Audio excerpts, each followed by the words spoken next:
Les orties, c'est désagréable, mais c'est pas méchant, mais c'est désagréable avec Yann Marguet. Et oui, Franck, le voici. Il est là. Le merveilleux hiver. Pas de doute, hein, on se pèle la couenne. Si tu verses du Jack Daniel sur mes roupettes, ça fait un whisky on the rocks. Et avec ce froid de sac à merde, pléthore d'entre nous vont attraper crève, gastro et grippes en tout genre pour finir par se retrouver chez cette personne dont on rêve d'avoir le métier, mais en aucun cas les crocs qu'il ou elle a au pied. J'ai nommé le médecin. Mais les médecins, c'est quoi ? Eh bien, définition. Les médecins, c'est des totes. Ah, c'est des totes, quoi, pour faire ce qu'ils font. Les médecins, mieux on se porte, moins on les voit, mais plus on les voit, mieux on se porte. Bizarre. Les médecins, ils veulent te baiser, puis tu dis non, non. Puis ils disent oui, oui, puis après t'es gros. Les médecins, ils peuvent tenir ton zizi à 3 cm de leur visage, et ça les fait même pas marrer. Les médecins, papa, il dit le Toubib. Puis maman, elle dit le nom de famille. Chez Pauli. Ouais, 11h30, alors je vais chez Pauli, mais après je peux venir chercher, ouais. Les médecins, ils désiraient que tu chies dans cette toute petite boîte, en fait. Les médecins, une fois sur deux, leur secrétaire, c'est une dame avec les cheveux rouges. Les médecins, ils prennent pas de nouveaux clients ces temps, hein. Faudra vous soigner avec, la magie. Les médecins, ils sont tristes. Bah ouais, ils s'y étaient habitués. À Johnny. 2 règles d'or, Franck, avant de commencer. Sonner et entrer. Oui. Tout périple dans le monde merveilleux des médecins commence par ces 2 verbes apposés froidement sur cette plaquette, sticker, métal, je ne sais pas quoi sur la porte. Sonner et entrer. Hein, d'abord tu sonnes, ensuite tu rentres. À l'ordre des médecins est très strict là-dessus. Hein. On s'est pas tapé des QCM pendant 43 ans pour que les gens rentrent sans sonner, ou bien... Non mais après quoi alors ? Après vous vous ramenez avec un paquet de snacketti à minuit et demi sans être annoncé pour qu'on regarde votre trou de balle avec une loupiote ? Non non mon gars, tu sonnes et après tu rentres. Médecin ça se respecte. Putain c'est des docteurs les mecs quand même.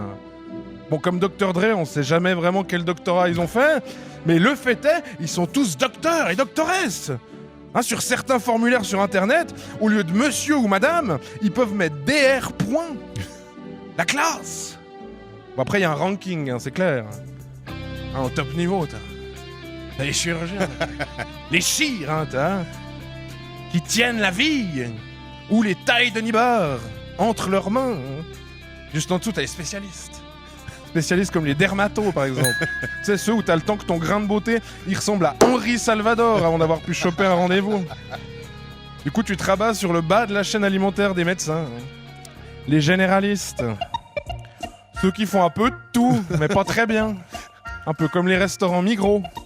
Les généralistes, ils te prennent la tension, ils te débouchent les oreilles, ils te mesurent.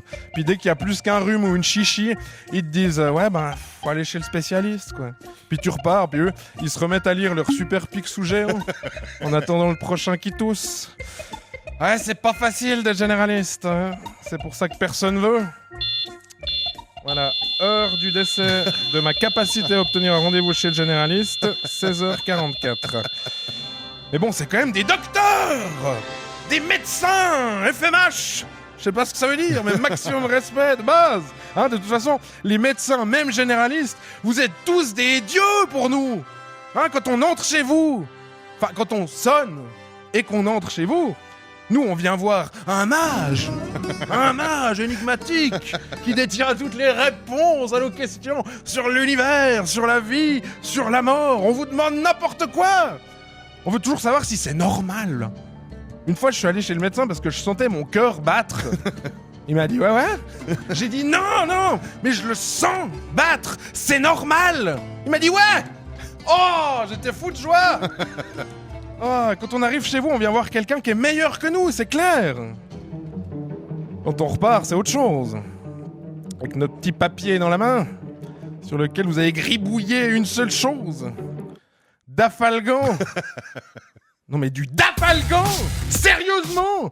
Tu crois que j'ai parcouru l'intégrale 2012-2013 de l'illustré dans ta salle d'attente de connard pour du Dafalgan?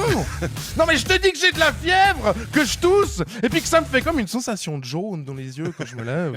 Et toi tu me files du putain de Dafalgan que j'aurais pu acheter à la pharma il y a 3 jours. Putain mais prescris-moi des Ricola pendant que t'y es. Je suis monstre malade, ok? Je sais pas à quoi ça a servi ces 13 ans d'études, mais je suis à peu près sûr qu'il me fallait des antibiotiques. voire une chimio. Puis 3 jours après, on n'est plus malade, et puis c'est cool, c'est malin, hein. Ils sont pas mal, ces médecins, quand même. Ils savent ce qu'ils font, faut leur faire confiance. Alors oui, des fois, ils rabotent la mauvaise jambe, bon, on sait pas bien quelle relation ils entretiennent avec les entreprises pharmaceutiques, et ils ont toujours un peu de peine à nous tenir au courant de si l'opération de grand-papa s'est bien passée ou merde. Mais il faut quand même leur laisser un truc, sans eux, on mourrait quand même vachement plus souvent. À la semaine prochaine. Ça me fait comme une sensation de mouche dans le coude, comme si j'avais une mouche. T'as ? Ouais, ça m'est arrivé une fois. J'ai eu une méningite. En C'est fait. normal. Non, j'ai eu une C'est une méningite. C'est une méningite. Comme une mouche Ouais, quand t'as une qui mouche tourne dans ton... Ouais, je l'ai vu sur le net, c'est une méningite. Je suis foutu. Couleur 3.